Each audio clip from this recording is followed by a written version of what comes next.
Bonjour à toutes et à tous. Aujourd'hui, on va parler de transparence économique et d'action en justice citoyenne pour contraindre des entreprises très opaques à faire preuve de transparence sur leur fonctionnement.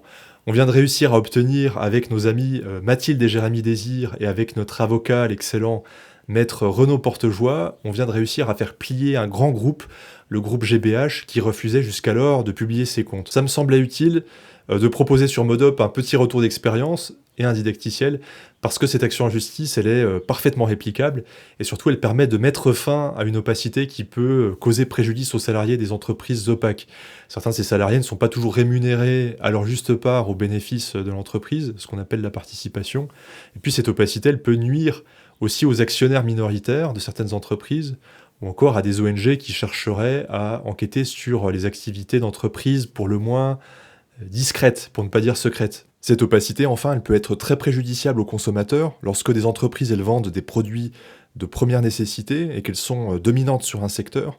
Ça empêche évidemment aux citoyens de savoir quels sont les profits réalisés sur la vente de ces produits de première nécessité. C'est absolument déterminant, évidemment, pour savoir si les prix sont justes ou s'ils doivent être baissés. Donc dans cette vidéo, je vais te montrer en détail comment on a fait avec plusieurs amis pour obliger une grande entreprise très opaque à publier enfin ses comptes sociaux qu'elle dissimulait jusqu'alors depuis très longtemps. Et pour ça, en tant que simple citoyen, on a décidé de saisir le tribunal de commerce pour assigner ce groupe, le groupe GBH, qui est leader dans le domaine de la grande distribution en Martinique. Ça peut sembler étonnant, mais en réalité c'est assez simple. Tout citoyen qui souhaite mettre fin à l'opacité financière de certaines sociétés peut utiliser une arme juridique qui est méconnue du grand public, qui s'appelle le référé-injonction de publication des comptes. C'est une procédure très rapide qui permet de forcer une société à respecter la loi en publiant ses comptes annuels. Donc on va décortiquer cette procédure sous forme de retour d'expérience, on va voir en quoi elle consiste, pourquoi elle est redoutablement efficace, pourquoi tous les citoyens peuvent l'utiliser, et puis on verra également quels sont les enjeux derrière la transparence financière des entreprises. Pourquoi est-ce que c'est si important, la transparence des comptes des entreprises, au-delà du principe de l'égalité? Tout simplement parce que la non-publication des comptes annuels, elle a des conséquences très concrètes sur la société tout entière. Lorsqu'une entreprise, elle refuse de rendre publics ses résultats financiers, elle prive tout le monde d'informations précieuses, d'abord ses concurrents, mais aussi les journalistes, les ONG, les citoyens. Tout le monde se trouve démuni, de manière très déloyale, parce que ça nous prive de la possibilité d'enquêter ou simplement de nous informer sur le fonctionnement de cette entreprise. Et ça peut empêcher les salariés eux-mêmes de se rendre compte qu'ils sont des fois massivement privés de leur juste participation aux bénéfices. Donc l'opacité financière, généralement, c'est un moyen de contourner des droits sociaux fondamentaux. Or, la publication des comptes, c'est une obligation légale qui figure dans le Code de commerce. Je ne vais pas te citer toutes les dispositions juridiques, en tout cas, il y en a une principale, l'article R123-111, alinéa 1er du Code de commerce, qui dispose, je cite, que les sociétés commerciales sont tenues de déposer dans le délai d'1 mois à compter de leur approbation par l'Assemblée ordinaire, les documents comptables prévus aux articles L232-21 et L232-23, dans lesquels figurent notamment les comptes sociaux d'une entreprise. Pour savoir si une entreprise doit publier ses comptes ou pas, c'est assez facile, il faut se référer au seuil suivant dans ce tableau. Donc on peut voir que toutes les sociétés commerciales comme les SARL, les SAS, les SA ou certaines SNC, elles doivent déposer leurs comptes chaque année au greffe du tribunal de commerce, mais il existe des exceptions, il existe des dérogations qui sont prévues par la loi en fonction de la taille de l'entreprise, c'est-à-dire en fonction de son bilan, de son chiffre d'affaires et du nombre de salariés. Donc si l'entreprise respecte 2 des 3 critères qui figurent dans ce tableau, elle va avoir droit à une confidentialité partielle ou totale de ses comptes, c'est-à-dire de son bilan, de son compte de résultat et de son annexe. Donc on peut voir par exemple sur la ligne numéro 1 que les entreprises qui relèvent de la catégorie des micro-entreprises vont pouvoir demander la confidentialité totale de leurs comptes, et pour ça, il faut qu'elles respectent au moins 2 des 3 seuils suivants: un bilan inférieur à 450 000 euros, un chiffre d'affaires inférieur à 900 000 euros, et jusqu'à 10 salariés.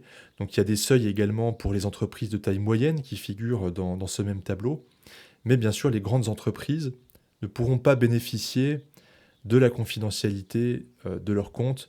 Ça sera également le cas des entreprises quelle que soit leur taille, qui sont une banque, une assurance ou une holding, la confidentialité n'est pas autorisée, quel que soit leur chiffre d'affaires et leur nombre de salariés. La publication des comptes annuels, c'est une obligation légale qui est imposée aux sociétés commerciales parce que ce principe sert l'intérêt général. La transparence, elle alimente la confiance économique et quand les comptes sont publics, tout le monde peut se faire une idée de la solidité financière d'une entreprise et même repérer d'éventuels abus. Et d'ailleurs, le Code de commerce a prévu une sanction pénale, quoique légère, pour le défaut de dépôt de ces comptes. C'est une contravention de 5e classe seulement, passible d'une amende de 1 500 euros, qui est doublée en cas de récidive. Donc 1 500 euros d'amende, soyons honnêtes, c'est un peu comme une piqûre de moustique. Il n'y a pas de quoi faire changer de direction une société. Et c'est pas étonnant qu'en pratique, beaucoup de sociétés ne respectent pas cette obligation. La sanction, elle est rare, elle est dérisoire, et certains préfèrent payer cette amende plutôt que de publier leurs comptes. Résultat, il y a une opacité rampante. En Martinique, à peine 24% des entreprises déposent effectivement leurs comptes. Et dans France hexagonale, c'est à peu près 15% qui ne respectent pas cette obligation. Donc ça signifie que 3/4 des entreprises martiniquaises échappent à toute transparence dans une économie fortement insulaire où quelques grands groupes se partagent certains marchés. 15% en France hexagonale, ça équivaut quand même à des milliers d'entreprises. Donc ce manque de transparence, c'est pas qu'une affaire de principe. Par exemple, en Martinique et dans d'autres territoires, on soupçonne que la vie chère, elle est en partie entretenue par des marges très élevées de certains distributeurs ou importateurs. Le problème, c'est qu'on ne peut pas le vérifier si leurs comptes ne sont pas publiés. Sauf justement si on utilise le fameux référé injonction de publication des comptes. Ce référé, qu'est-ce que c'est ? C'est une procédure judiciaire d'urgence qui a pour objectif d'obliger une entreprise à déposer ses comptes annuels, à les déposer au greffe, pour qu'ils deviennent publics. Et en langage courant, c'est un juge qui est saisi en référé et qui ordonne à la société de publier ses comptes sous astreinte, c'est-à-dire sous peine de sanctions financières quotidiennes. Cette procédure, elle est examinée en urgence, donc on ne traîne pas des années en justice, c'est un peu l'idée du référé, et surtout, elle aboutit à une décision exécutoire, immédiatement, rendue en premier et dernier ressort. Donc ça signifie que la décision, elle est définitive, même si la partie adverse fait appel. Donc en quelques semaines, avec cette procédure, on peut obtenir une décision totalement exécutoire. Le jugement, il peut assortir cette injonction d'une astreinte financière, par exemple 500 euros par jour de retard tant que les comptes ne sont pas publiés. Nous, personnellement, face à GBH, on avait demandé 10 000 euros par jour de retard. Il faut imaginer un compteur qui tourne chaque jour où l'entreprise reste dans l'illégalité. Et voilà de quoi, a priori, convaincre l'entreprise défaillante de se mettre rapidement en conformité. Alors, petite information intéressante, dans le secteur de l'industrie agroalimentaire, la loi prévoit que cette astreinte, elle peut atteindre 2% maximum du chiffre d'affaires quotidien en cas de retard, en cas d'inexécution du jugement. Donc ça signifie que pour une entreprise de taille industrielle, ces astreintes, elles peuvent atteindre facilement 50 000, 100 000, voire 200 000 euros par jour, ce qui est quand même très dissuasif. Donc le référé injonction, c'est rapide, c'est efficace, ça a un caractère exécutoire immédiat, rapidité parce qu'on passe par la voie d'urgence du référé, efficacité parce que le jugement il est rendu en premier et dernier ressort, c'est-à-dire sans appel suspensif possible, ce qui évite qu'une société joue la montre en multipliant les procédures d'appel, et puis exécution immédiate parce que l'ordonnance de référé, elle est en général assortie de l'exécution provisoire de droit, autrement dit, vous devez publier maintenant vos comptes et puis on discutera plus tard. Ajoute à tout cela la menace d'astreinte financière qui va peser au-dessus de la tête de l'entreprise condamnée et tu obtiendras a priori un moyen de pression très important. L'autre avantage de la procédure, c'est qu'il n'y a pas besoin de faire de démarche amiable préalable. Tu peux en faire, mais c'est pas obligatoire, malgré la récente réforme de la procédure civile. La force de se référer, je trouve qu'elle réside d'abord dans le fait que c'est à la portée de n'importe quel citoyen. Tu n'as pas besoin d'être un actionnaire, tu n'as pas besoin d'être un créancier floué ou de justifier un préjudice personnel. C'est une procédure qui est ouverte à toutes et tous au tribunal de commerce. Donc pas besoin d'un intérêt direct particulier à agir. La transparence financière, elle est considérée comme servant l'intérêt général, ce qui élargit considérablement le cercle des intéressés. Et autrement dit, monsieur ou madame tout le monde peut sans difficulté mettre en demeure monsieur ou madame le PDG de la multinationale de rendre public ses comptes. Pour donner du concret à tout cela, prenons l'exemple de GBH, donc le groupe qu'on a assigné.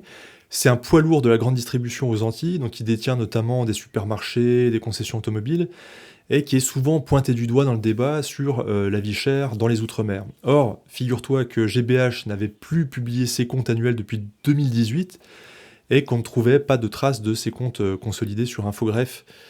Autant dire que l'opacité financière était assez importante. Donc en fin 2024, on décide que ça suffit, qu'il faut savoir si cette entreprise réalise des marges importantes ou pas en période de crise de la vie chère, et nous décidons d'assigner GBH au tribunal de commerce de Fort-de-France, accompagné de l'excellent maître Renaud Portejoie.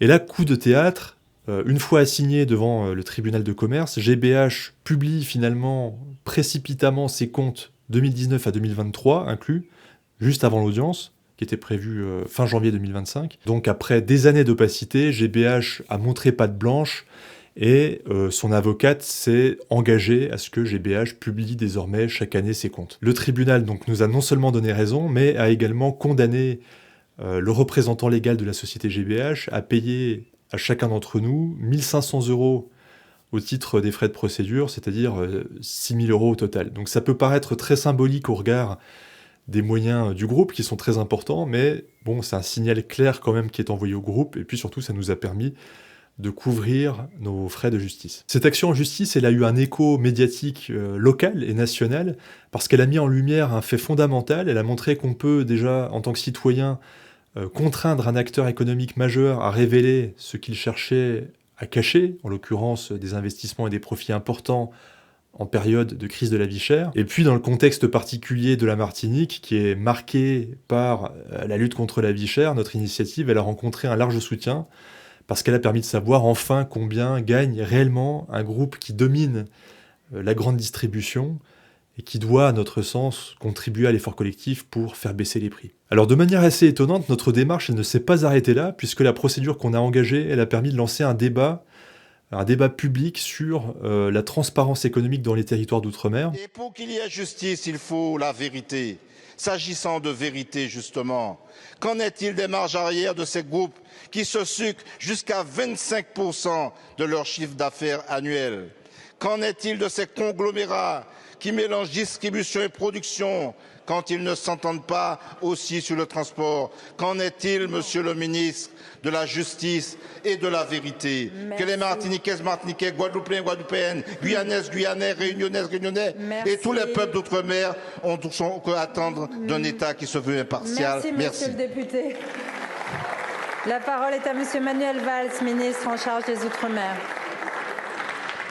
Madame la Présidente, Monsieur le député Marcellin Nadeau, le gouvernement prend très au sérieux vos préoccupations légitimes, qui sont celles, vous venez de le rappeler, de nos concitoyens confrontés au fléau de la vie chère en Martinique et plus largement dans la plupart des territoires ultramarins.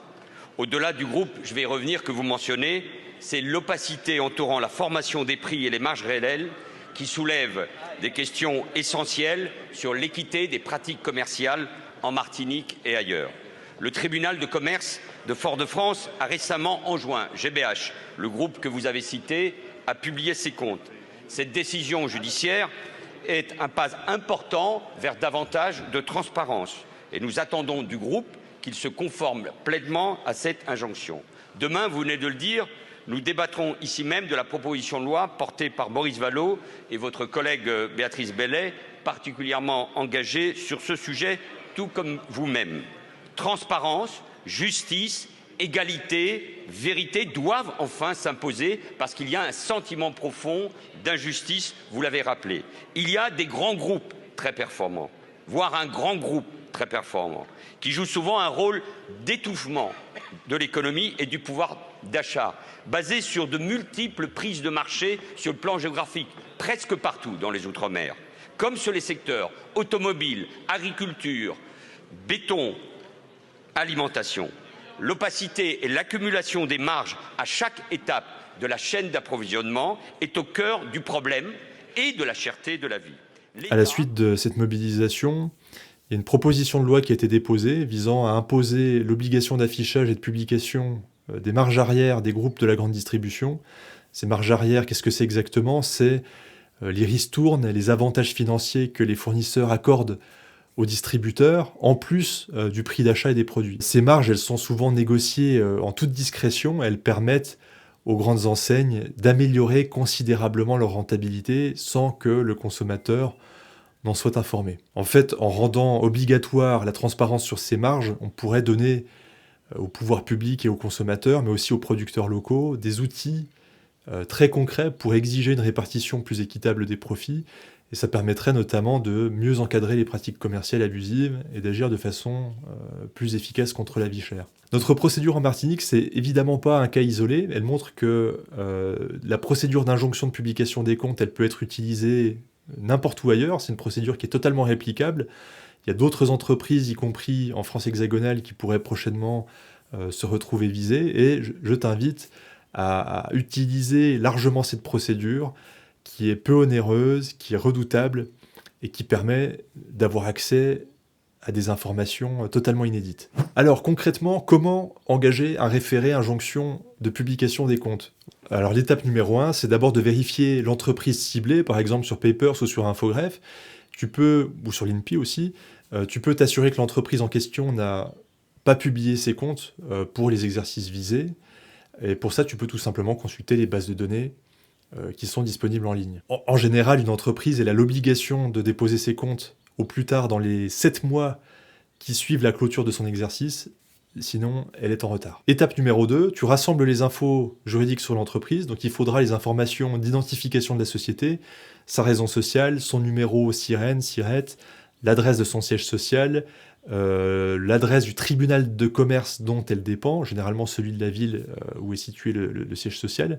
Et toutes ces informations, elles sont facilement disponibles sur Infogreffe et sur les registres officiels. Il faudra aussi noter le nom du représentant légal que tu vas pouvoir trouver dans les statuts mis à jour.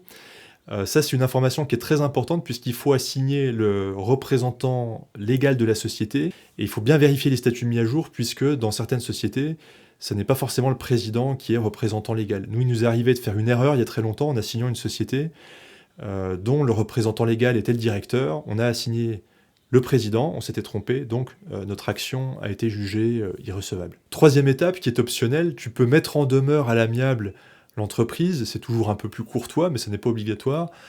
Tu peux écrire un courrier à cette entreprise et au représentant légal en lui disant vous n'êtes pas à jour de vos obligations de publication des comptes, je vous mets en demeure de bien vouloir, sous tel délai, publier les comptes parce que je souhaite me les procurer pour m'informer du fonctionnement de votre entreprise. Et si vous ne faites pas droit à ma demande, je me verrai contraint de vous donner assignation devant le tribunal de commerce de telle ville dans 2 semaines. Bon, je l'ai fait plusieurs fois, c'est quand même très rare que ça les fasse bouger, mais ça arrive parfois. Étape numéro 4, rédiger l'assignation de référé. Donc c'est l'étape la plus technique, c'est un acte de procédure qu'on appelle assignation et qui va être délivré au représentant légal. Donc dans cet acte, tu expliques au président du tribunal de commerce que tu lui demandes d'enjoindre la société à déposer ses comptes sous astreinte. Sur quel fondement légal, c'est-à-dire l'article 123-5-1 du Code de commerce notamment.